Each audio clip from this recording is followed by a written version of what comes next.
I became the goddaughter of the Beijing socialite's mother. Everyone said I was trying to get close to the Beijing socialite by currying favor with his mother in advance. Even the socialite himself thought so and was wary of me, but I just wanted to be a mama's girl. When the socialite's mother had a headache, I rushed through the rain overnight to fetch a doctor. The young master's mother came home late, and I frantically made 99 calls, crying my eyes out at home in fear. Later, at the auction, the young master's mother bid millions on jewelry for me, gently coaxing me, "My dear daughter, take it and play with it." After my parents passed away one after another, Uncle Jiang took me into the Jiang family. Everyone envied my good fortune, thinking I could get close to the Jiang family's young master, Jiang Jinyan, and perhaps one day rise from the ashes to become a phoenix. But I couldn't bring myself to laugh. Not long ago, I was reborn.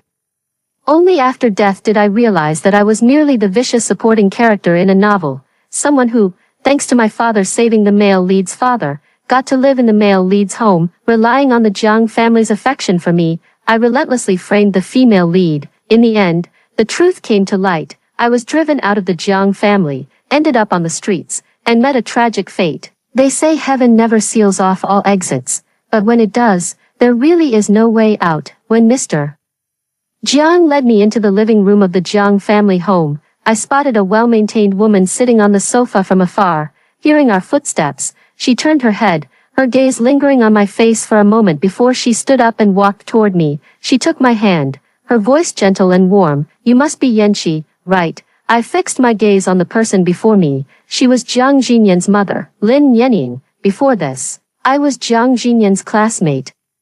The first time I gave Jiang Jinyan a love letter, I happened to be seen by Mrs. Jiang, who had come for the parent-teacher conference. As a parent, I initially thought she would scold me or look down on me, but she didn't. She just told her son to think it over carefully. At the time, I only felt ashamed, but looking back now, Mrs. Jiang was truly wonderful. Thinking about how she defended me in every possible way in the future, only to be hospitalized in anger upon learning the truth.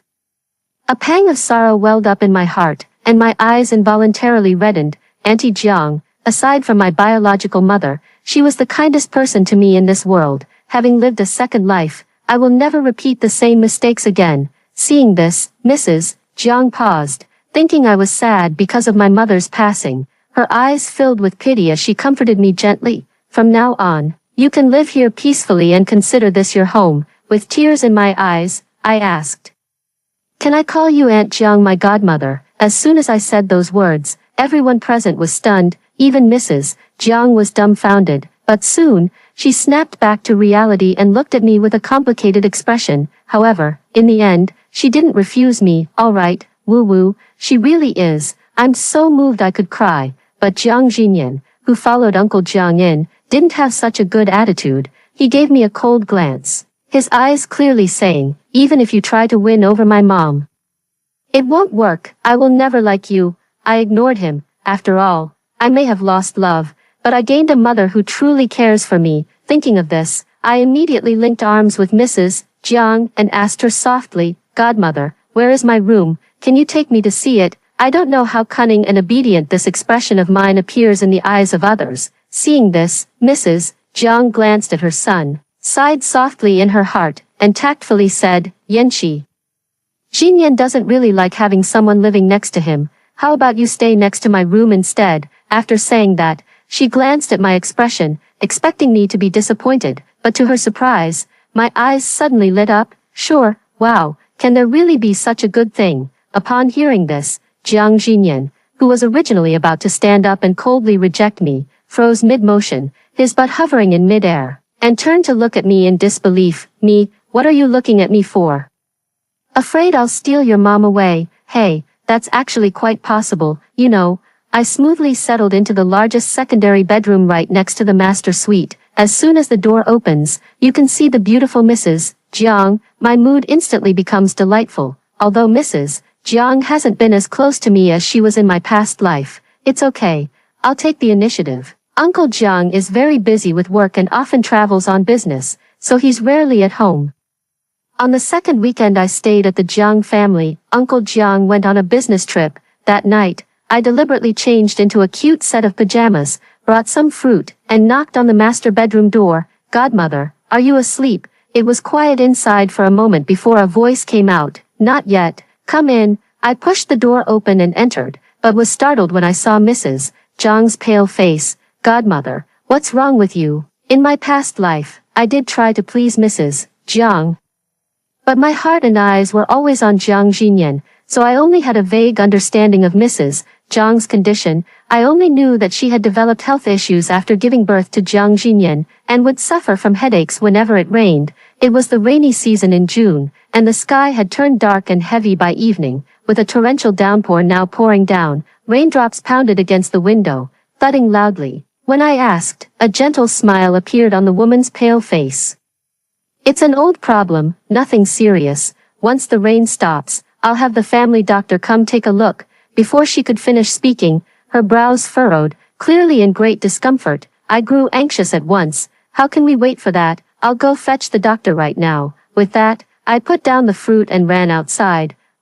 Behind me, Mrs. Jiang called out twice in succession, but she couldn't stop me. But just as I was about to go downstairs, I happened to run into Jiang Jinyan, who was coming up from below. As we passed each other, the 17-year-old boy glanced at my pajamas, his eyes flickering slightly as he somewhat awkwardly averted his gaze. Shen Yanqi, you. He didn't get to finish his words before I grabbed his wrist. He couldn't dodge in time and instinctively turned his head to look at me, caught off guard. Our eyes met. I don't know if it was my imagination, but the tips of his ears seemed to turn a little red, but I didn't mind, speaking quickly. You just got back. The car hasn't left yet, right? Where does your godmother's family doctor live? Send me the address. Damn it, I'm so anxious. Jiang Jinyan, the person in front of me, was stunned for a moment before snapping back to reality, instinctively replying, It's still there. Why do you ask? Before Jiang Jinyan could finish speaking, I cut him off. Godmother isn't feeling well. I'm going to call the family doctor to check on her. With that, I released his wrist and turned to head downstairs. But before I could take a few steps, he grabbed me. I instinctively turned around. What's wrong? Jiang Jinyan's eyes flickered slightly, but his tone remained calm. Are you planning to go like this? Hearing this, I glanced down at my outfit, clicked my tongue, shook off his hand, and ran upstairs with a clatter. In 3 minutes, I slipped on a dress, and in 2 more, I rushed out the door. The whole process flowed as smoothly as if it were on triple speed, flying ahead, hair chasing behind, all about speed. Seeing this, Jiang Jinyan's lips moved slightly, as if he wanted to say something, but I had already pushed open the door and quickly disappeared from his sight, leaving him standing alone in the center of the spiral staircase. Jiang Jinyan. By the time I returned with the family doctor and finished examining Mrs. Jiang, it was almost midnight. Good child, you've worked hard. Mrs. Jiang leaned against the headboard and, seeing sweat beading on my forehead from the heat, picked up a tissue and beckoned me over. I naturally crouched down beside her, and her warm hand gently brushed across my forehead. As I got closer, I could even smell the faint scent on her, mixed with the smell of medicine, a very reassuring scent. I naturally acted coquettishly toward her. I'm just glad you're okay. Hearing this, a clear smile appeared on the woman's face. Her eyes softened, and she patted my hair. It's very late. Go to sleep. Me, okay. Jiang Jinyan was also there, but he didn't react much. It wasn't until we walked out the door together and were almost back to my room that, seeing I still had no intention of speaking, he couldn't help but glance at me, cleared his throat, and said in a somewhat unnatural tone, Tonight, thank you. My mind was completely preoccupied with Mrs. Jiang, and I didn't really hear what he said, so I just absent-mindedly mumbled a couple of ahas. Hearing this, the young man lowered his eyelashes slightly, pursed his lips, and then said firmly, However, I won't accept the love letter you sent before. You should focus more on your studies. Suddenly, there was a bang. Jiang Jinyan abruptly looked up, only to see the door in front of him tightly shut, leaving him isolated outside. A rare trace of confusion and bewilderment flickered in his eyes. Was he the clown all along? The weekend passed in the blink of an eye, but it doesn't matter. Summer vacation is still ongoing. The summer break before starting high school is exceptionally long, with nearly 3 months of holiday. During this time, thanks to my persistent efforts, my relationship with Mrs. Jiang has grown much closer. Morning me, good morning, godmother. Mrs. Jiang, morning, noon me, godmother. What's for lunch? Mrs. Jiang, steak. Evening me, good night, Godmother, Mrs. Jiang, good night. Over time, by noon, I habitually call out to her, Godmother, Godmother, Mom. Sometimes, Mrs. Jiang would be sitting on the sofa reading fashion magazines. Upon hearing my call, she would put down the magazine and reply, Yes, we're having Chinese food for lunch, 4 dishes and a soup, including the yam and pork rib soup you love. Me, wow, I'm coming. Yet, every time I call her, Mom, Jiang Xinyan gives me an extra glance, as if wanting to say something but holding back. Me, how strange. Forget it, now that I'm no longer clinging to him. He must be quite happy. The 3-month holiday passed by like flowing water, and in the blink of an eye, it was time for school to start. I didn't think much of it at first. After all, I've lived a second life. I'm not really a 16-year-old girl anymore. I can be independent and self-reliant. But when I actually arrived at school, within a day, a wave of silent sadness washed over me. Wah wah wah, I really want to go home. While sitting in the auditorium listening to the principal's long-winded speech, I couldn't help but send a message to Mrs. Jiang, 9:34, Godmother. I'm listening to the principal's speech. 10:10, the principal talked for so long. My head is about to fall asleep. 10:25, finally about to finish. Set off firecrackers. JPG. After this message was sent, soon, Mrs. Jiang replied, Fairy Mom, you need to pay attention in class. Fairy Mom, if you're really tired, find a tall classmate and sit behind them to take a quick nap. Fairy Mom, that's great. Firecrackers. JPG. Looking at those replies, I felt both amused and satisfied. Just as I was about to say something more, I heard a murmur of discussion rise from the crowd. Is that the freshman representative? He's so handsome. I think his name is Jiang Xinyan. I heard he was the top scorer in the high school entrance exam. Hearing the familiar name, I instinctively looked up and saw a boy in a school uniform walking onto the stage. Jiang Xinyan was tall and slender, with a refined and handsome face, even dressed in the most ordinary blue and white school uniform. He couldn't hide his noble and elegant demeanor, but whether it was my imagination or not. Before delivering his speech, Jiang Xinyan's gaze swept over the crowd and settled on me, lingering for a few seconds before he looked away, his back as straight as a bamboo stalk. My deskmate couldn't help but lean in and whisper to me, Yanxi, did he just look at you? Do you two know each other? I gave Jiang Xinyan the love letter when I first fell in love in my 3rd year of junior high, now in a new environment. Not many people know that I used to like Jiang Xinyan. So I decisively denied it 3 times. He's not, he didn't, don't know him. My deskmate believed it, but after a moment of thought, I quietly took out my phone, recorded a video of Jiang Xinyan, and sent it to Mrs. Jiang. Godmother didn't come to the scene, but she probably wanted to see Jiang Xinyan give a speech on stage, right? Hee, I'm so thoughtful. Just as this thought crossed my mind, a reply came from over there. It's a meme of a big cat hugging a little cat. Fairy Mom, hug. JPG, me. Hug. I held my phone and giggled, but the unexpected happened just then.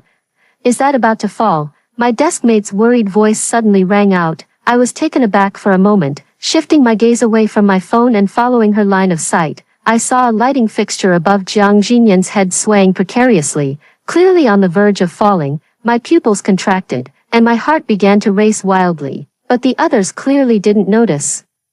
Their attention all focused on Jiang Xinyan's speech. Seeing that the light was about to fall, I immediately disregarded everything else, grabbed my phone, and rushed forward. My deskmate was stunned. Shen Yanxi, with a loud bang, the moment I pushed Jiang Xinyan over, the light bulb fell to the ground and shattered into pieces. The entire audience erupted in an uproar. Jiang Xinyan, who had been pushed away by me, was also stunned, but he quickly snapped out of it. He hurriedly sat up to check my injury, asking, Hey, are you okay? I patted my clothes and stood up. As soon as I got to my feet, a sharp pain suddenly shot through my calf. I couldn't help but hiss in pain. Looking down, I saw a large shard of glass embedded in my calf, with blood steadily oozing out. Seeing this, Jiang Xinyan's expression changed several times. I thought he was afraid I would cling to him, so I casually said, It's fine, and walked straight toward the infirmary. In front of my mother, I am weak and helpless. Without her, I am as strong as ever. But I didn't expect that before I had taken a few steps. My wrist was grabbed by a strong hand. A familiar, clear voice reached my ears, carrying a barely noticeable concern. Don't move. I'll carry you. I froze for a moment. In front of me. The young man's jaw was tightly clenched, though his tone wasn't exactly gentle. It wasn't impatient either. I fell silent for a moment, then glanced back at the female lead, who was still in the crowd. Has the plot deviated, or am I hallucinating from the blow? As this thought barely settled, Jiang Jinyan spoke again. What are you spacing out for? I'm not some ungrateful person. Oh, so that's how it is. I understood, and gave him a smile. Then I'll trouble you, polite yet distant. The boy's gaze flickered slightly, but he didn't say much, responding in a muffled voice. There was still some distance to the school hospital. The journey was silent. It was almost noon, and the September sun was still scorching. Holding me, the boy's forehead suddenly broke out in sweat, but he didn't complain at all. Just when I thought he would silently carry me to the infirmary, he suddenly spoke up. Shen Yanqi, what do you want? Me, from my perspective, he stood against the light. His expression unclear, with sweat beading on his forehead and the tip of his nose. Only those deep, intense eyes were fixed on me, as if trying to see through my eyes and uncover the thoughts I kept hidden, but unfortunately, I had nothing to hide. I met his gaze calmly and said, don't overthink it. If you got hurt, my godmother would worry. My godmother treats me so well. I can't bear to see her upset, even if I no longer like Jiang Jinyan.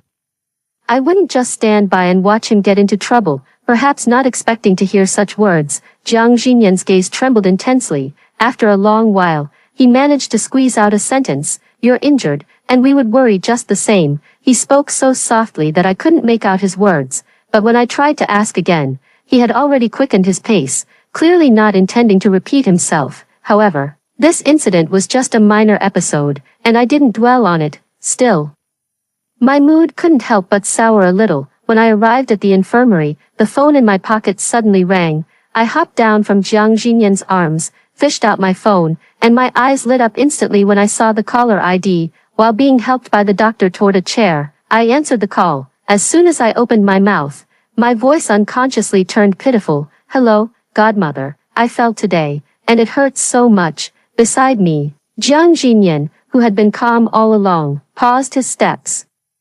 His ears twitching slightly as his gaze shifted over. I didn't notice and continued on my own. But don't worry, it's nothing serious. The doctor carefully used tweezers to remove the shards embedded in my calf. By now, the once snow-white sock was almost completely stained red with blood. Jiang Jinyan. By the time I hung up the phone, he had already left. I thought he had gone back, but to my surprise, he returned not long after. And you brought back a wheelchair. I stared dumbfounded at that electric wheelchair. Although it's advanced, it's just too advanced. Using a wheelchair to get around in a not-so-large campus, doesn't this put me years ahead of my peers? Jiang Jinyan's expression remained calm. You got hurt because of me, so I'll take responsibility for taking care of you. Me, thanks, but that's really not necessary. Thanks to Jiang Jinyan, I successfully ended up in a wheelchair at a young age, but strangely, he didn't seem to feel awkward at all. After class, he followed me, going to get food and buy water for me. The person who should have been graceful and sweating on the basketball court was instead calling his mom with me during mealtime, reporting the day's events. Mrs. Zhang's voice was as gentle as ever. Have you eaten yet? Jiang Jinyan. I chimed in. I had fish-flavored shredded pork with eggplant and braised pork ribs. Mrs. Jiang, did you eat enough? Sweetie, me, yes, yes, yes. Have you eaten yet, Mrs. Jiang? I've eaten. I had steak, mostly. It was Mrs. Jiang and I who were talking. Jiang Jinyan has a quiet temperament and speaks little, rarely interjecting, just listening on the side. Out of the corner of my eye, the corner of the young man's lips lifted slightly, as if he was somewhat pleased. I suddenly felt, I made the right decision. If we can't be lovers, being family is also good. My injury healed almost completely after half a month of rest. In the days that followed, I continued to study, eat, and think about going home. The days at school passed neither quickly nor slowly. After a few weekends came and went, it was already December, and the weather suddenly turned cold. Before the winter break, the school held a New Year's Eve performance. Jiang Jinyan could play the piano, and it was said that he would perform a duet with Yu Wenyi. At first, I didn't quite register the name Yu Wenyi, but upon second thought, isn't that the female lead? It turns out he had already met Yu Wenyi without my knowledge. If I had known before, I would have been driven mad with jealousy, but now, My heart is as calm as still water. The event is scheduled for Thursday evening. My desk mate and I sat in the front rows, giving us a relatively close view of the stage. When Jiang Jinyan appeared on stage wearing a white shirt, it drew quite a few screens. Under the stage lights, the young man had a refined and handsome face. Dressed in a white shirt, with his long legs encased in black trousers, he sat down on the piano bench at a steady, unhurried pace. Beside him, a girl in a light-colored chiffon dress looked gentle and captivating, with soft, charming eyes and brows. As the beautiful piano music began, their coordination was almost seamless. My desk mate couldn't help but lean in and whisper to me, "Yanqi, don't you think they're actually quite a good match?" "Of course they are. They're the official couple." After all, I nodded, thinking about how the holiday was coming up soon, and my heart leaped with excitement. I didn't even bother to watch the performance on stage anymore, and started typing away. "Godmother, what are you up to?" "Fairy mom, learning to make cakes." "Your Uncle Jiang heard from your dad that you like eating cake." Attached was a photo of a blueberry tart. On the Oreo base was a layer of smooth cream, carefully adorned with plump blueberries on the surface, with mint leaves in the middle. "This is my favorite type of cake. Blueberries are also my favorite fruit." I zoomed in on the picture and looked at it several times, feeling a warm sensation in my heart. "Me, thank you, Godmother. I really want to eat the cake you made." "Me. Kitten acting cute, JPG, Fairy mom, okay, then I'll have the driver bring it to you." "Me, okay Ovo, wah wah wah, what kind of fairy mom is this?" Just as I was heading back with the cake, I ran into a group of people. Leading them was Jiang Jinyan, who should have still been in the auditorium after his performance. Jiang Jinyan was never short of friends. A few boys were walking alongside him, and when they saw me, one of them gave me a strange look and chuckled teasingly. "Oh, isn't this Shen Yanqi, planning to give Jinyan a cake this time?" As soon as he said that, the other boys, who were clueless about what was going on, looked at me curiously, their gazes filled with scrutiny. I fell silent for a moment and was about to leave when Jiang Jinyan came over. I thought he would misunderstand and was about to explain, but unexpectedly, his gaze fell on the cake in my hand, as if remembering something. He coughed lightly and said awkwardly, "Happy birthday." With a sudden rush, my mind went blank. Then, the phone dinged. I picked it up to take a look. It was from my godmother, Lin Yenying. "Sweetie, let Jinyan accompany you for a simple birthday celebration first. I'll throw you a more elaborate one when you come home this weekend. Fireworks, JPG." Seeing the message, my eyes instantly welled up with tears. To be honest, I never really cared much about birthdays. After all, I was living under someone else's roof, but Mrs. Jiang always took it to heart. In the past life, it was. In this life, it is too. "Happy birthday, happy birthday," Jiang Jinyan started, and the others all wished me well. I was happy in my heart and smiled as I said, "Thank you." Thinking of something, I beckoned to Jiang Jinyan with my finger, signaling him to come a little closer. Jiang Jinyan didn't understand why, but he still came over as instructed, slightly lowering his body. My tone was sincere. "Jiang Jinyan, thank you too."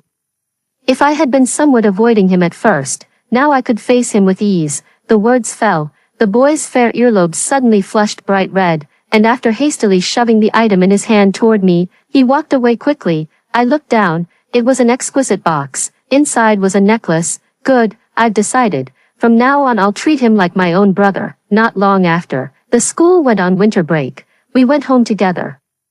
I thought my godmother would be at home and was ready to share my good exam results with her, but unexpectedly, when I got home, the house was empty. Jiang Jinyan, however, was used to it and casually said to me, "Figure out dinner for yourself. I'm fine with anything." With that, he picked up his suitcase and went upstairs. I curled up on the sofa, thinking I'd wait for my godmother to come back and have dinner together. But by evening, my godmother still hadn't returned.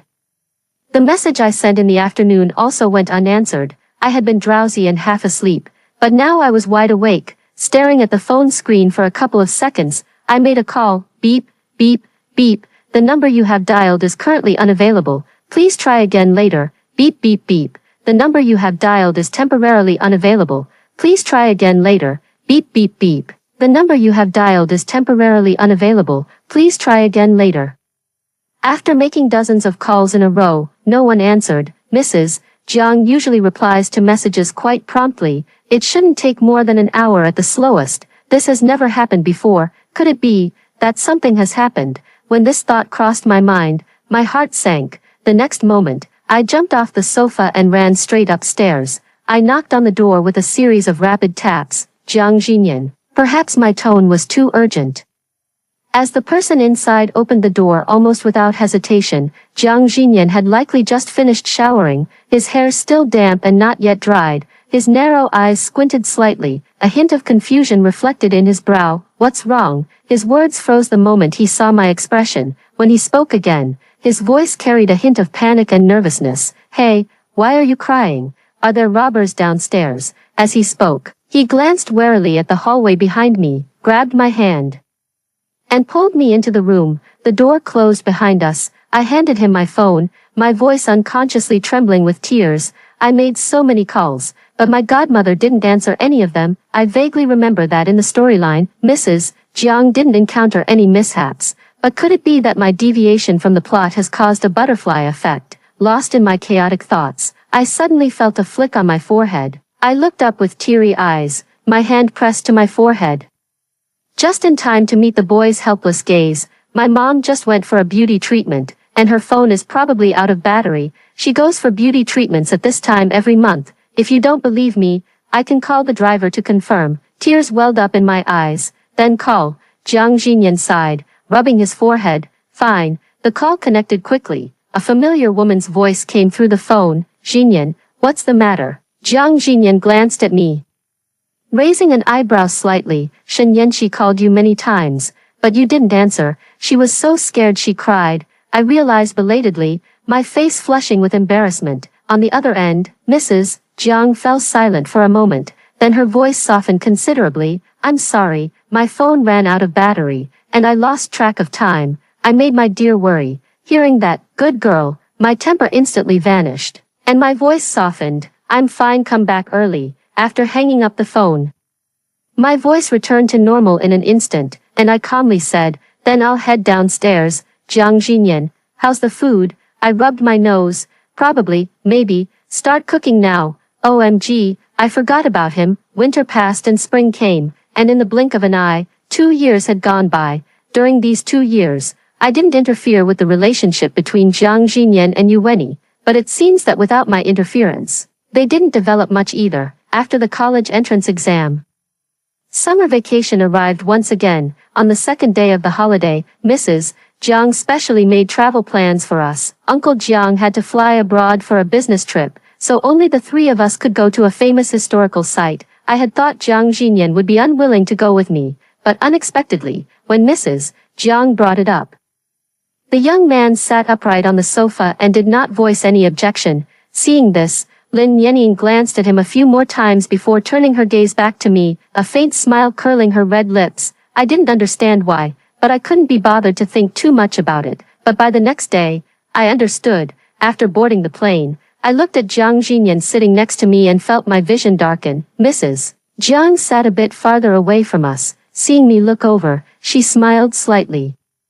as if in encouragement. My silence was deafening. I just wanted to sit with my mom. With no other choice, I took out an eye mask and put it on, eyes closed. The world has nothing to do with me. I am a fragile, malicious supporting character, unable to withstand the harsh blows of the plot any longer. Beside me, the person who had been reading glanced at me lightly, their face turning red, then pale, and finally dark. I slept the whole way until we reached our destination.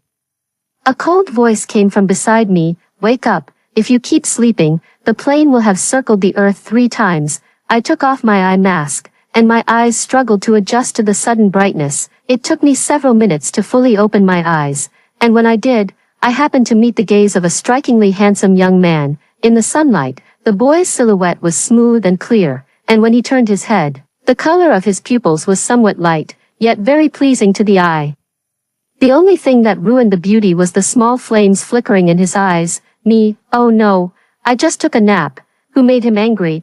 I don't really understand. I asked my godmother, and she said she doesn't know either. Maybe it's because the weather is too hot. Once we get off the plane, we'll head straight to the airport duty-free shop. Jiang Jinyan was enveloped in a low-pressure atmosphere, but after we finished shopping, he still helped us carry the bags with a dark expression. On the way back, he remained silent the entire time. I chatted with my godmother all the way, planning the afternoon's itinerary. There is a very famous ancient town here, which is beautifully lit with colorful lanterns at night, so after lunch, the group headed to the ancient town. The sun was blazing, but there were still quite a few people in the ancient town, with shops lining the streets one after another. Jiang Xinyan followed behind us, walking along absent-mindedly, as the sun set.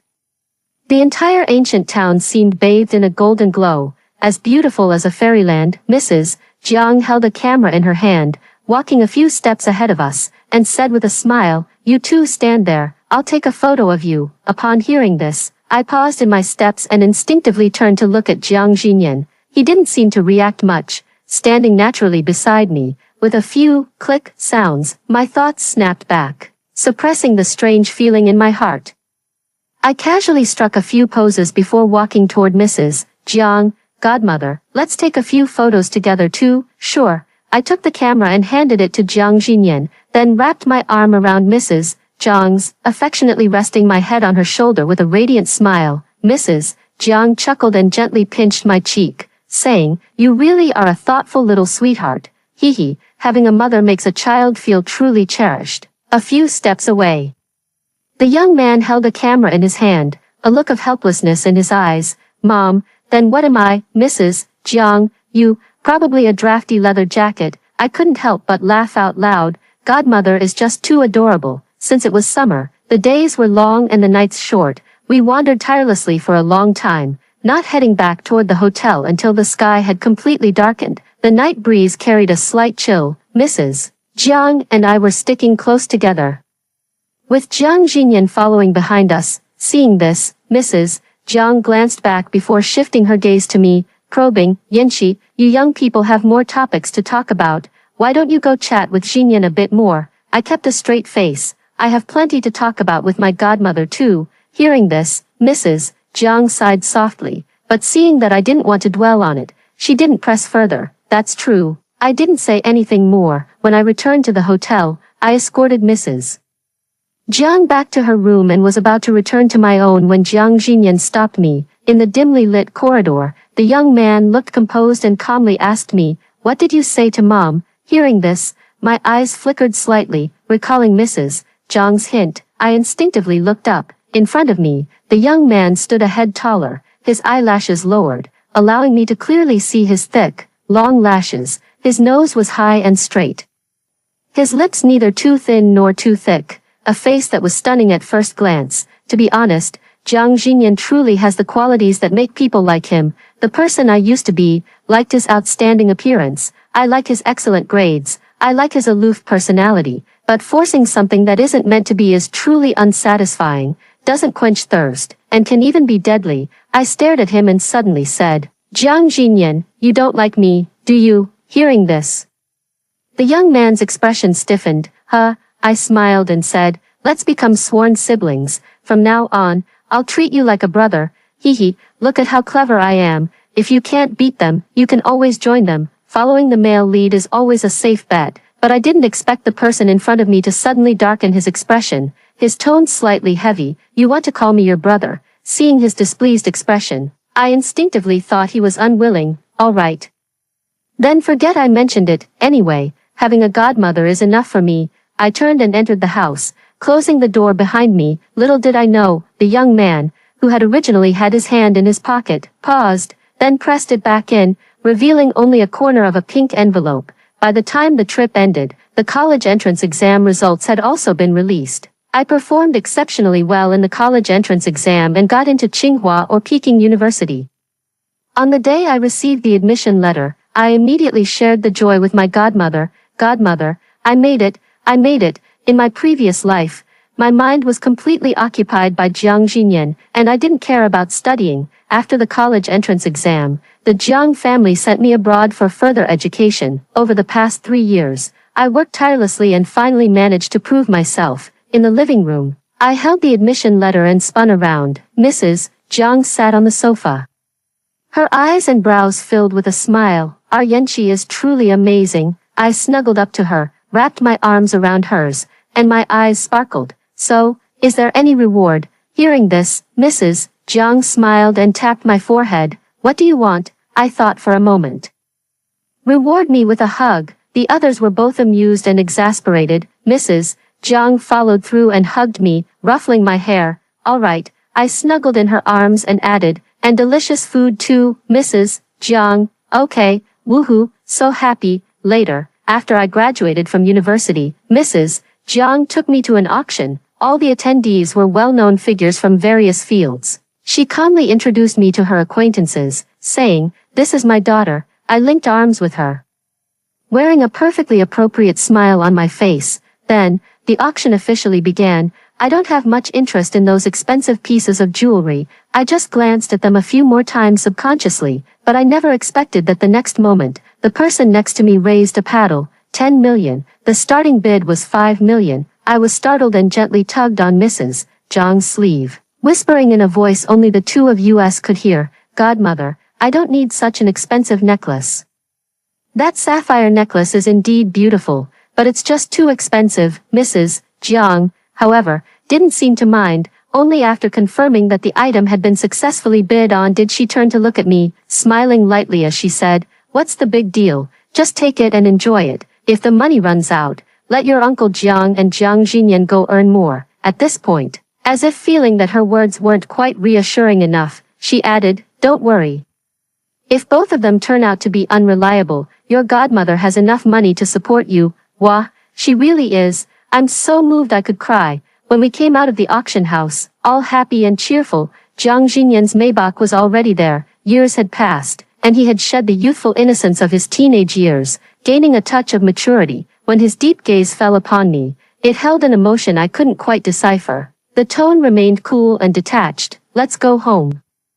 I originally wanted to get in the car with my godmother, but Uncle Jiang had also come, saying he had company matters to discuss with her, so I had no choice but to go home first with Jiang Jinyan. The driver was the one driving. Jiang Jinyan and I sat in the back seat, watching the scenery outside the window continuously recede. I held the jewelry box without making a sound. Jiang Jinyan also remained silent. Midway, I received a phone call. It was from my best friend. She is a voice blogger, recently learning to mimic a male voice. I answered the phone, and the next moment, a pleasant male voice came through. "Sweetheart, are you free today? Let's go out for a meal." The words were normal, but the problem is, why does her voice sound a bit like Jiang Jinyan's tone, or is it that pleasant voices all have something in common? I instinctively covered my phone, glancing at Jiang Jinyan out of the corner of my eye. He probably wouldn't misunderstand, right? But as it turned out, he did misunderstand. The partition in the car was suddenly lowered.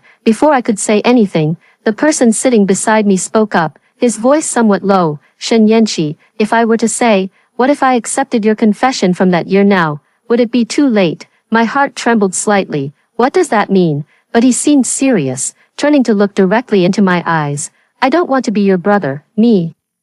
Does this count as a vicious female supporting character turning her life around? Jiang Jinyan's extra story. When Jiang Jinyan first met Shen Yanqi at home, he was actually quite unhappy. After all, this girl had confessed her feelings to him and had been rejected by him. But according to Dad, her parents were no longer around. Out of sympathy, he didn't resist her staying at home. At first, Jiang Jinyan thought she was trying to get close to him by pleasing his mother, but later, he realized he was wrong. Did she get close to his mother just to take her away? The night his mother wasn't feeling well, he happened to run into her when he returned from outside. At that time, Shen Yanqi was wearing a very cute set of pajamas. Jiang Jinyan thought she had deliberately dressed like that to seduce him, but before he could say anything, she grabbed his hand and her first words were, "You just got back. The car hasn't left yet, right? Where does your godmother's family doctor live?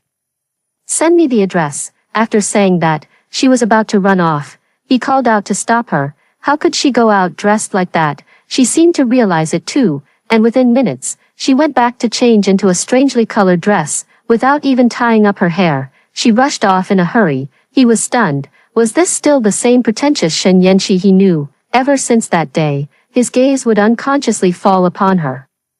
He noticed that she seemed to genuinely enjoy acting coquettishly with his mother. Her soft, gentle voice made his heart itch with a strange sensation. He couldn't help but think about it. If she spoke to him like that too, would he be moved? Later, while he was giving a speech, she suddenly leaped forward and threw herself at him. At that moment, he was stunned, but the first thought that flashed through his mind was a hint of happiness. She still seems to like him, but when he hesitantly asked her, he received a negative answer. Don't overthink it. If you get hurt, your godmother will worry. He suddenly didn't know what to say. Feeling a bit heavy-hearted, he almost instinctively said, if you get hurt, we'll worry too. Yes, she's just a girl, as Mom said. With her parents gone, she already has to bear more than most people. We should take more care of her. At that moment, a vague and indescribable feeling welled up in my heart. This feeling lasted until her birthday. He heard from his mother that she used to love the piano pieces her parents played together, so when the girl named Eugenie approached him to perform together, he didn't refuse. He thought, she should be happy, right? Unfortunately for her, his playing seemed to pale in comparison to the cake his mother made. Later on, high school graduation is over, his mother saw what was on his mind and arranged for him and her to sit together. He had wanted to bring up the matter of that love letter again.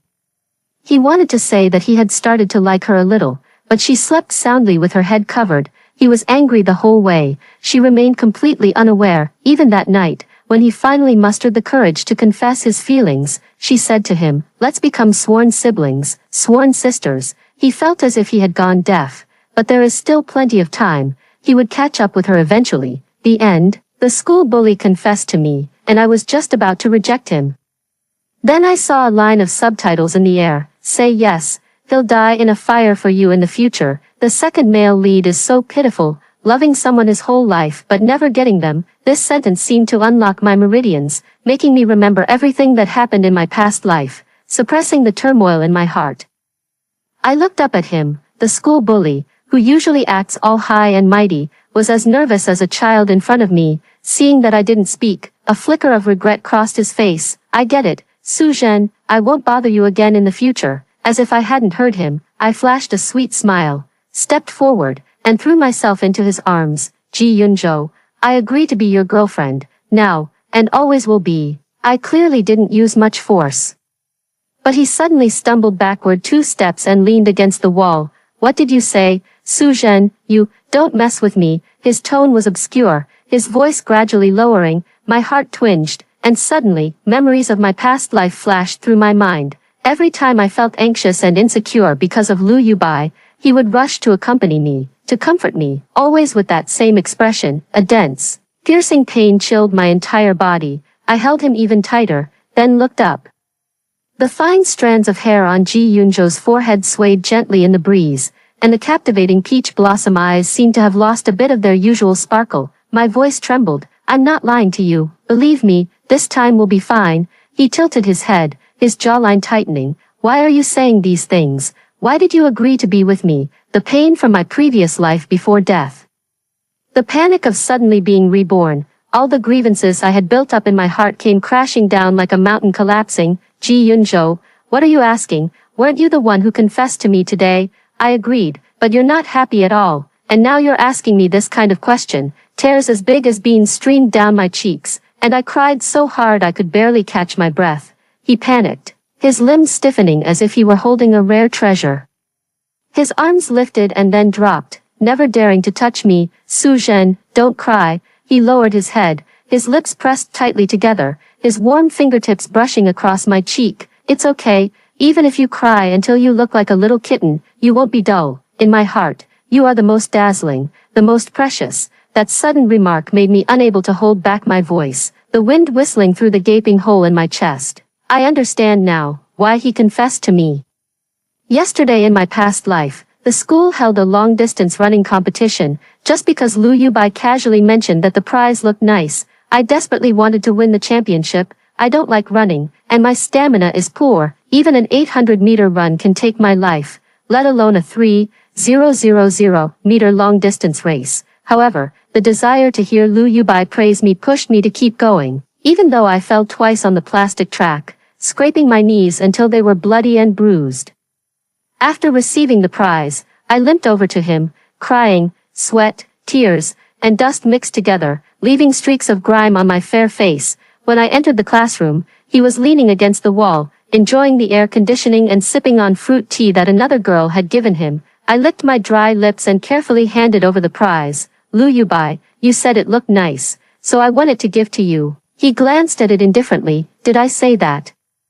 How did you manage to get yourself into such a state? You're all dusty and don't look good at all. He glanced at me again, frowning as he said, a girl should have some self-awareness. I don't like you, and everything you do disgusts me. Don't bother with these pointless things in the future. Besides annoying me even more, it just makes you look worthless. With that, he walked away, completely ignoring me. The muffled laughter of the classmates in the classroom, though low, was clear enough for me to hear. The indescribable embarrassment made my cheeks flush bright red, and for many years after that, I avoided running like the plague. Ji Yunzhou knew I had been harshly rejected, knew I doubted myself because of those words. So today, when he stopped me to confess his feelings, he wanted to show me through his actions that in this world, there is someone who sincerely likes me and cares about me. I am worthy. I am loved.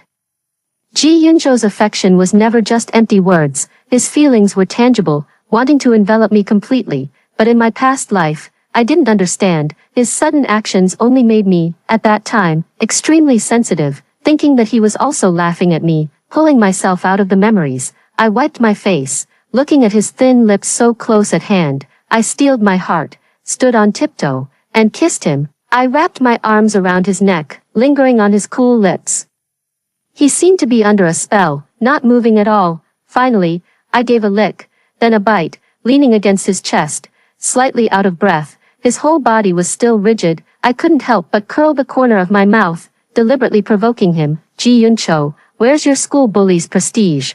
Weren't you quite arrogant when you cornered me just now? His hands slowly moved up my spine, the corners of his peach blossom eyes reddening, emotions churning within. Suddenly, I was pulled tight against his chest, my slightly raised chin being fiercely claimed. Finally, we nestled together, calming our breaths. He spoke first, his tone deliberately fierce. You know I'm no good either. Once you're involved with me, you won't be able to shake me off. You're being mean to me. I kissed him again, with a soft smack. Don't be mean to me, or I won't let you kiss me anymore. His face flushed, but he still stubbornly insisted. Fine, no more kisses then. I blinked.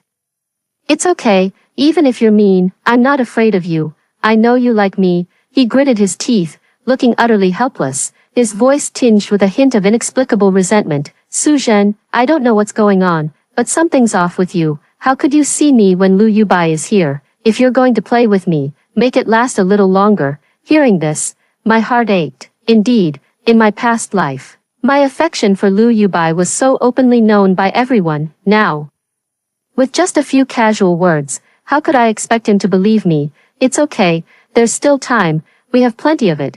Although I was in the same class as Ji Yunzhou before, I never really looked at him properly. What left the deepest impression was that he was late every day, casually carrying his school uniform as he reported to the class. Then there were the 3 loud words from the principal's mouth during the school's monthly routine announcement assembly.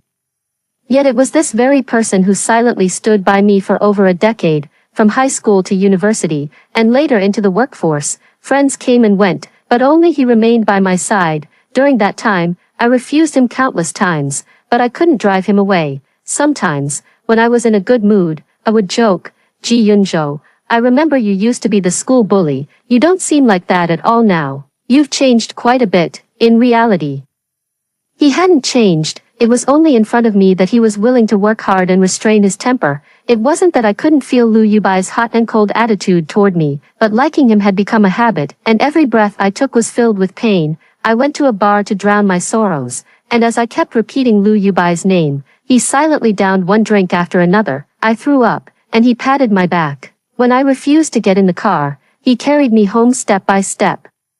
In my half-drunken state, I felt his cold tears fall into my palm. He said, Su Zhen, stop torturing yourself. Look at me, please. I could hear him clearly and feel his pain, but I couldn't give him a response. After that, I made up my mind to push him away. I couldn't hold him back any longer. I said many harsh things to him. I ignored all his pleas and attempts to keep me. I will never forget how his tall, 1.8-meter frame hunched over and sank to the ground. Later, when Lu Yubai fell in love and got married, my dignity wouldn't allow me to keep clinging on, not wanting to stay in this place of heartbreak. I chose to travel. My reunion with Ji Yunzhou happened under the drizzling rain in the ancient city of Yangzhou. He asked, what are you doing here? I said, to heal a broken heart. He said, what a coincidence. So am I. We walked from summer to winter, From the ancient city to the snow-capped mountains.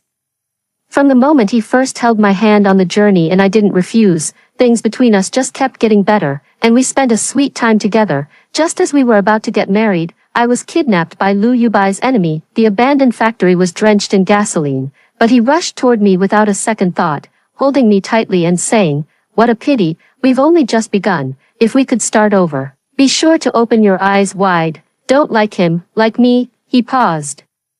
"And if you still don't like me, then find someone else, anyone at all, as long as he truly cares for you." Such a warm embrace, such a gentle tone. I thought I would never feel them again. Heaven took pity on me and gave me a second chance. When I died in my previous life, my soul ascended and saw the secret of this world. It turned out that this world was a sweet romance novel. The male lead is my childhood friend Liu Yubai, but the female lead is not me.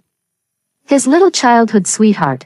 It's the transfer student who's repeating a year. The most heart-wrenching, devoted second male lead doesn't like the female lead. He likes me, the villainess. The book says the female lead looks quiet but has a cold personality and doesn't like to smile. The male lead finds her particularly interesting and tries every day to tease her, eventually teasing his way into true love. Meanwhile, I'm always secretly coveting the male lead, waiting for a chance to sabotage the official couple's relationship.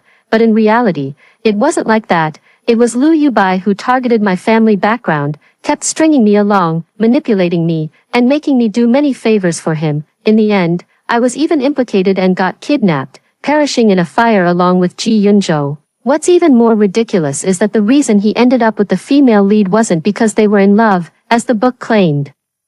It was because the female lead was exceptionally capable and could make his company thrive. Actually, both she and I are quite pitiful, being played around by a scumbag. "Xiaozhen, breakfast is ready." Auntie knocked on the door and came in. I was momentarily dazed, then smiled and said, "Okay, tell the driver I'm heading to school now." She nodded and turned to go downstairs. I look out the window at the lush, tender leaves on the branches. There's no need to dwell on the past. Now that I'm on guard in this life, I will never make things convenient for Liu Yubai again. As long as I no longer serve as his stepping stone, he won't be able to turn things around. What's more troubling now is how I should coax Ji Yunzhou. At this age, I can't resort to extreme measures, can I? I originally wanted to keep a low profile while dating, but I never expected things to blow up like this. Lizzie High School is buzzing with a big piece of news. The well-behaved girl Suzhen agreed to the confession from the school bully Ji Yunzhou yesterday. You should know that this Suzhen used to always follow her childhood friend Liu Yubai around, saving seats for him, bringing him water, attentive in every way. Our brother Liu's heart is as hard as iron. Suzhen just couldn't win him over. If you ask me, Suzhen just wants to provoke him a bit. What if brother Liu gets carried away and agrees to her? Don't say that. Doesn't Suzhen deserve a sweet romance? She likes Liu Yubai so much. How could she possibly date someone else? When I walked in, they were chatting away enthusiastically. The person sitting at the front desk saw me, their eyes wide and mouth agape, looking quite comical. The class instantly fell silent. Some people didn't even dare to meet my gaze, clearing their throats softly and awkwardly changing the subject. Even the class representative collecting homework began to tiptoe around. I calmly took my seat as if nothing had happened. But I couldn't stop someone from coming to provoke me. Liu Yubai's seat was to my side, and from the moment I sat down, he had been staring at me. Perhaps he was waiting for me to go over and coax him as I used to, pleading softly for him to speak a few words to me. I sneered. Over the past decade or so, I hadn't been like Liu Yubai's childhood friend. I was more like his maid, doing this and that, at his beck and call, logically speaking. Given my personality, no matter how much I liked him, I wouldn't have fawned over him to this extent. I suppose the subtle influence of the plot was just too strong. Perhaps my expression was too indifferent. Liu Yubai couldn't sit still any longer. He stood up, walked into the aisle, and knocked on my desk. I looked up at him and said impatiently, "What do you want?" He sighed, his expression disapproving. "Shenzhen, you won't get to me like this. Don't ruin yourself." I found it quite amusing. "Get to you? What do you have that's worth my anger? Don't say one thing and mean another." Liu Yubai thought I was still making excuses, his expression softening as he tried to comfort me. He propped one hand on my desk, the other still trying to pat my head. Every hair on my body stood on end, and my voice involuntarily rose. "Liu Yubai, what are you doing?" The classmates in the class were already glancing over. And a few had passed by 5 times already, at these words. Their movements slowed down, and they all stared over with intense curiosity. With so many eyes watching, Lu Yu felt as if needles were pricking his back. His hand hung in the air, unsure whether to lower it or keep it raised, his face filled with awkwardness. Even now, he was still pretending, shaking his head with feigned disappointment. Jinjin, how have you become like this?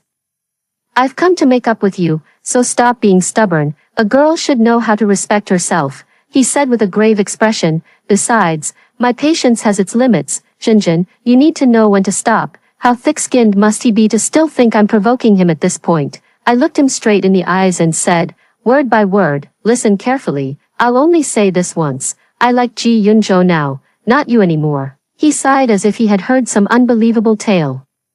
Stubborn as ever, that scoundrel isn't worth your affection. Scumbag, he has the nerve to call others scumbags, thinking about the things he did in my past life. I wish I could tear him apart alive. I stood up, wanting to curse him. Suddenly, another voice landed powerfully in everyone's ears. I may be bad, but I'm still better than you. It was Ji Yunzhou. He had his backpack slung over one shoulder, his school uniform jacket draped over his arm, tall and straight. With a sharpness in the corners of his eyes and brows, he took a few quick steps over, tossing his backpack onto Lu Yubai's foot with a loud thud. Who knows what he had in his backpack? The ground even shook a little. Lu Yubai's expression twisted in pain for a moment, but his tone remained flippant and disdainful. With that attitude of yours, you think you're better than me? Ji Yunzhou stared at him without saying a word. The atmosphere in the classroom was strange, after all. It was rare to see the school bully and the top student facing off. Ji Yunzhou only behaved a bit better in front of me. In reality, he had a fiery temper. If someone deliberately provoked him, he would explode instantly. They wanted to watch the drama, even hoping Ji Yunzhou would throw a punch. But I was anxious inside. That trash Lu Yubai wasn't worth him getting reported even once. I wanted to go over and pull him back, before I could even move. Ji Yunzhou picked up his backpack and walked to the back on his own. As their shoulders brushed past each other, he bumped into Lu Yubai hard. Move aside, a good dog doesn't block the way. I breathed a sigh of relief just as the morning self-study bell rang, and the homeroom teacher walked into the classroom carrying some documents. The previously lively and bustling classroom instantly fell silent, with everyone returning to their seats. Ji Yunzhou's desk was in the last row. And as he walked past me, he glanced my way. It only dawned on me as I sat down. Was he actually feeling wrong just now? The homeroom teacher clapped her hands on the podium. Class, the midterm exams are over, and I'm now ready to fulfill the promise I made. After she finished speaking, the classroom grew even quieter. Everyone around me, and even the whole class, was subtly glancing in my direction. I unconsciously straightened my back. It had been so long that I'd forgotten what had happened today. Maybe my past self had done something earth-shattering again. Su Zhen, why aren't you moving? The homeroom teacher urged me. I stood up in confusion, unsure of what to do. I instinctively glanced back and saw Ji Yunzhou looking at me with a mix of nervousness and anticipation. In a flash, I suddenly remembered that in my past life, the homeroom teacher had come up with a strange idea to encourage everyone to study. She said seats would be assigned based on exam results, and the top scorer could choose anyone in the class as their desk mate. At the time, few people liked this seating arrangement, but I was the only one who felt pumped up and determined to get first place, just so I could sit next to Lu Yubai. Looking back now, I realize I was such an idiot. I didn't speak for a long time. Ji Yunzhou's expression dimmed, and he lowered his head to fiddle with the book in his hands. The chair scraped against the floor tiles with a grating sound as Lu Yubai stood up and said, Teacher, something happened this morning. Su Zhen and I had an argument, and she might be a bit embarrassed now, but she's always wanted to sit with me. Where's the face? Listening to this made my blood boil. How could a normal person say something like that? The class let out a collective sigh, with some boys who loved stirring up trouble starting to jeer. Yeah, teacher, you better believe it. Su Zhen has gone crazy studying just to get this opportunity. I sneered coldly. Teacher, Lu Yubai is used to being full of himself, always thinking that whatever others do is for him. I got first place because I wanted to live up to my own expectations, not for anyone else. As for my desk mate, I'll choose him. I pointed at Ji Yunzhou. It just so happens I can tutor him and raise our class's average score. The class erupted in even louder teasing. So Suzhan wants to boost our class's average score. How noble. The homeroom teacher tapped the desk twice. Alright, Suzhan has made her choice. The rest of you can start choosing. After all the commotion settled, the homeroom teacher stood at the podium and said pointedly, at your age, you should focus on studying instead of letting your mind wander. Getting into a good university is more important than anything else.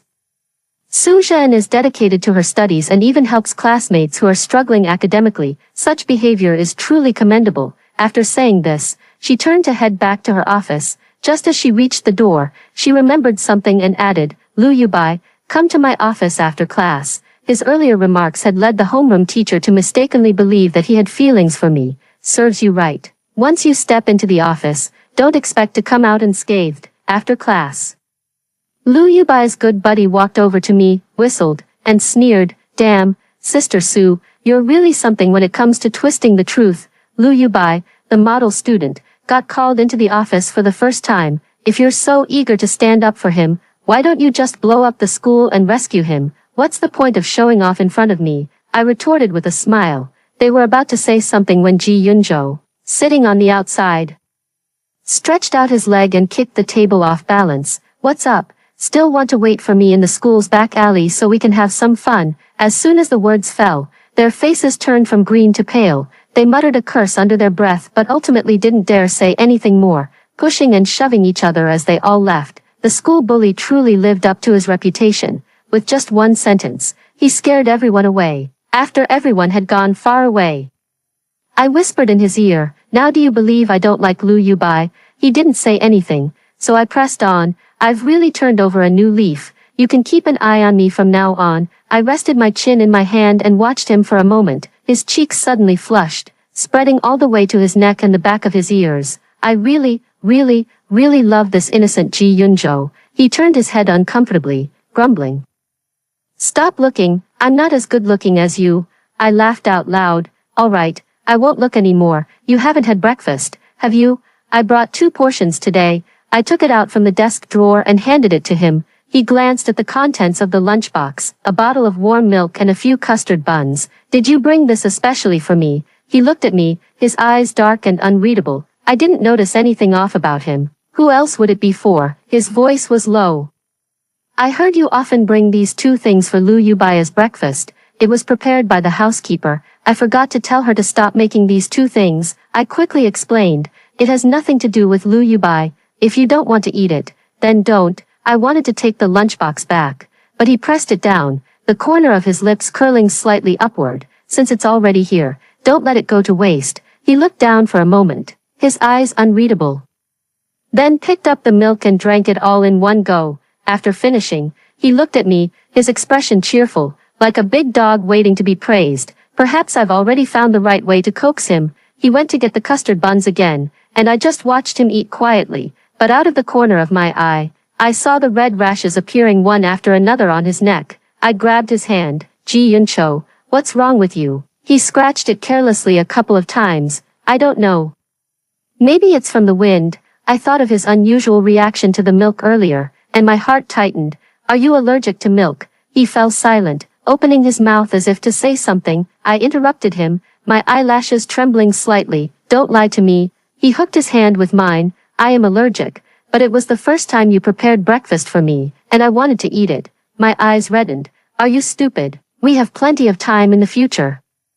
It's not like we're short on this one occasion. Will you bring them for me every time from now on? His eyes sparkled. Has Ji Yunzhou's love-struck brain really reached this level? Seeing more and more red rashes appearing on his neck, I pulled him up. Stop talking nonsense. Hurry to the hospital. The doctor gave him N4. I sat with him on the infusion chair, and he gently scratched my palm with his little finger. Are you leaving? Don't go. Stay with me. Okay, I whispered. I won't leave. He relaxed his brows and intertwined his fingers with mine. Suddenly he asked, Suzhan, we'll be okay, right? I pressed my lips to his palm. Yes, we will be fine for a lifetime. I didn't wait for his response. The medicine had taken effect, and he was already asleep. Noise came from the direction of the outpatient building. I glanced casually into the hall and froze. The female lead, Shen Weiwei. She hurriedly followed behind a doctor, reaching out several times to grab the doctor's arm, but was repeatedly shaken off. She even knelt on the ground, pleading for something, yet all she got in return was the doctor shaking his head. I found out the whole story from the cleaning lady. It turned out that Shen Weiwei's grandfather was suffering from uremia. The grandfather and granddaughter, who only had each other, couldn't afford the expensive medical bills, and the hospital, not being a charitable shelter, politely asked them to leave. That's what led to the scene just now.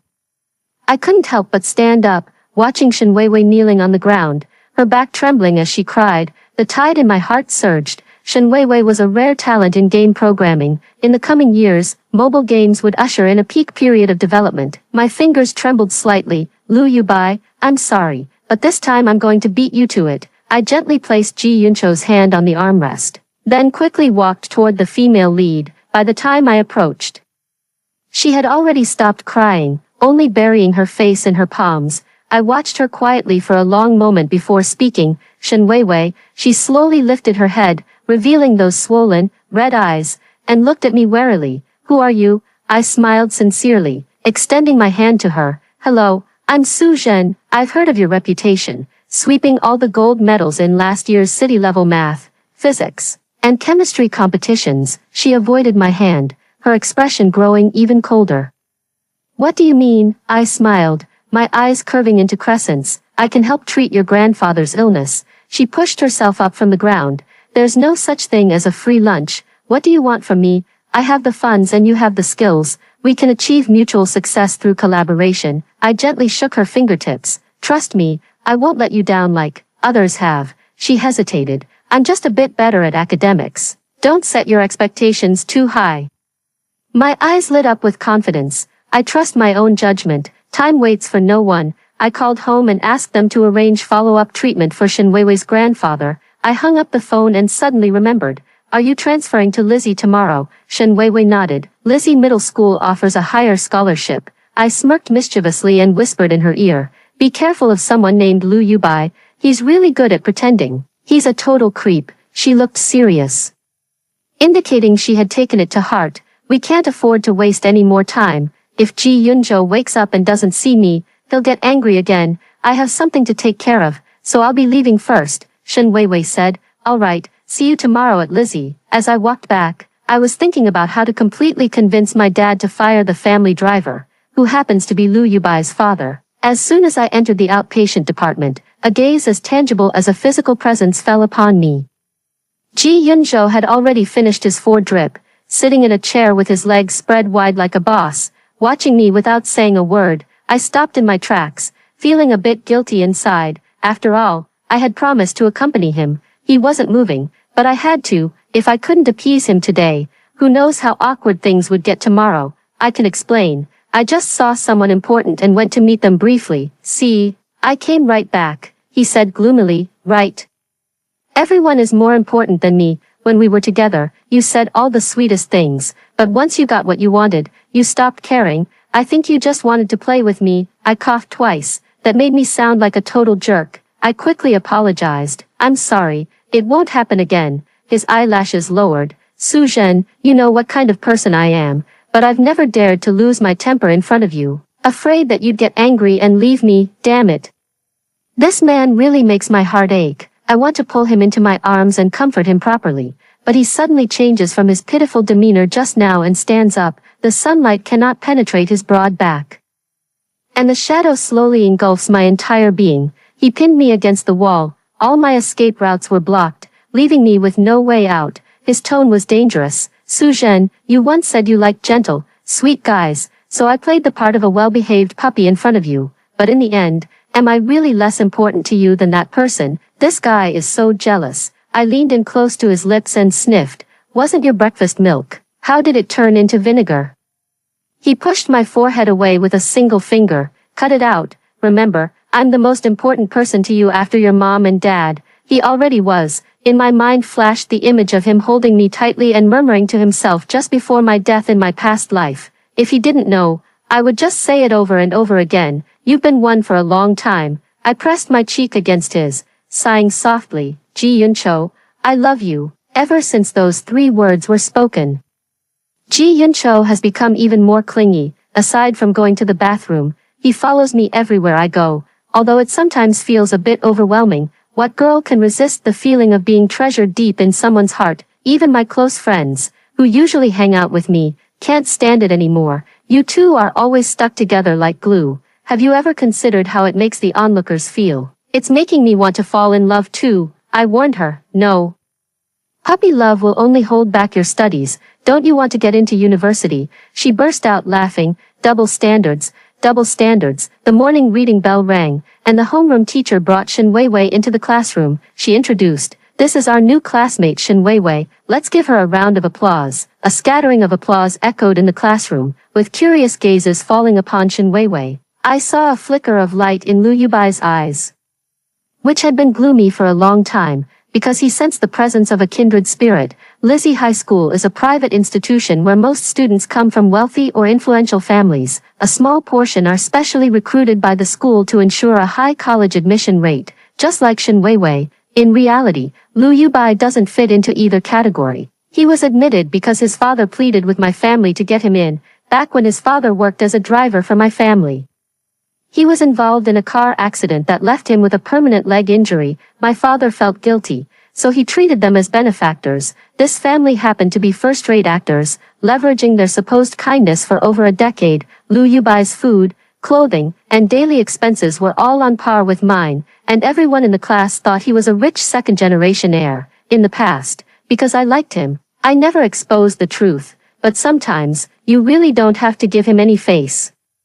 Shin Weiwei was seated next to Lu Yubai. Lu Yubai is a person who is both insecure and arrogant. He looks down on the rich second generation who squander their wealth, yet he envies them. Shin Weiwei arrived at just the right moment. He must have been looking forward to finding comfort in the company of his own kind, but he was destined to be disappointed, as I had anticipated. Lu Yubai used some clumsy pickup techniques he had picked up from who knows where, trying to make Shin Weiwei, whom he saw as a country bumpkin who had never seen the world, fall in love with him. In this life, Lu Yubai was too aggressive, and I had already given Shin Weiwei a heads up. Shin Weiwei remained completely unmoved, even finding him quite annoying. When he passed Shin Weiwei a note for the third time during class, she finally snapped. She stood up right in the middle of the lesson and spoke out loudly, "Ji Yuncho. Just because you don't want to learn doesn't mean I don't. Please restrain your behavior." In front of everyone, Lu Yubai lost his composure. "I'm giving you face by taking an interest in you. Don't be ungrateful." He probably mistook her for the old me. Only I would have groveled before him like that. My phone vibrated with a message from the family secretary. Lu Yubai's father had been fired. The parasite that had been leeching off our family for years was finally gone. Lu Yubai. I called out to him, giving him a gentle smile. "This final blow had to come from me. I've already fired your father. From now on, all of our family's resources have nothing to do with you." With a loud crash, Lu Yubai, his eyes red, overturned all the tables in front of him. He was hysterical. "What did you say, Su Zhen? How dare you? I had it all planned out. To use your family as my stepping stone to climb the social ladder. How dare you drive me away without my permission?" He yelled at me, completely unreasonable. "Lu Yubai, I think I've been kind enough. I know you haven't done anything yet, so I haven't cut off your path to survival. You're just an ordinary white-collar worker your whole life, working 9 to 5, facing the crisis of balding and a potbelly in middle age, constantly struggling with the daily grind. In our previous lives, both Ji Yunzhou and I lost our lives. But he was just a highly sought-after CEO who turned into an ordinary, unremarkable person. What is there to feel wronged about?" The more I spoke, the more agitated I became, struggling to control my emotions. Ji Yunzhou stood silently behind me and embraced me. He has always been my strongest support. I knew a cornered dog would jump over the wall, but I never expected Lu Yubai to be bold enough to sneak directly into my villa. He has lived here for over a decade, so it would be as easy as pie for him to pull some tricks and avoid the checkpoints. When I came out of the bathroom, he was sitting on the bed. Seeing me, he grinned, then dropped to his knees with a thud. "Jinjin, I've come to apologize. I was wrong before, and I'll change. Can we make up?" He crawled forward on his knees, moving closer to me. "Jinjin, I've realized, belatedly, that I love you." I wasn't particularly panicked. "Lu Yubai, you're the best at pretending. You pretend so much that you even start to believe it yourself. Look at yourself now. You have no backbone at all." He wore a deliberately pained expression on his face. "What does backbone matter? Winning you back is what's most important." His remorse and his feigned demeanor disgusted me beyond words. Fortunately, the police arrived quickly. I didn't have to endure any more torment, as Liu Yubai was taken away. After that, Liu Yubai never appeared in my sight again. Ji Yunchuan and I successfully got into the same university, and both sets of parents have met.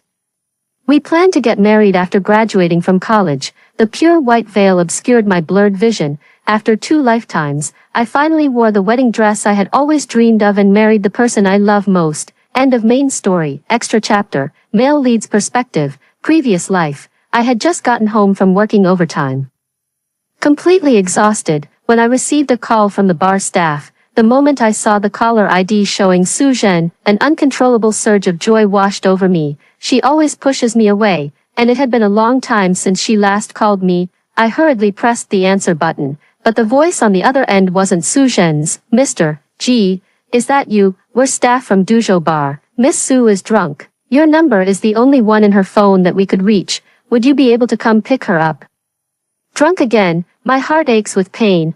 What has Liu Yubai done this time? I don't want to see the woman I love drinking herself into a stupor for someone else, but if I could control it, it wouldn't be love. I don't want to arrive at the bar only to find Su Zhen already passed out drunk, slumped over the counter with flushed cheeks, mumbling incoherently. I leaned over to pick her up and finally heard what she was saying. She said, Liu Yubai, what exactly is wrong with me? A sour ache flooded my nose, making it hard to breathe. I silently carried her to the car, half opening her eyes. She caught sight of a small ornament on the dashboard and laughed. It's so ugly, I said. It's ugly, but back then, there was a fool who went to great lengths to win it and give it to someone. In the end, I found it in the trash can. Su Zhen seemed to think of something and fell silent. After a while, she started fussing again, saying she didn't want to ride in the car.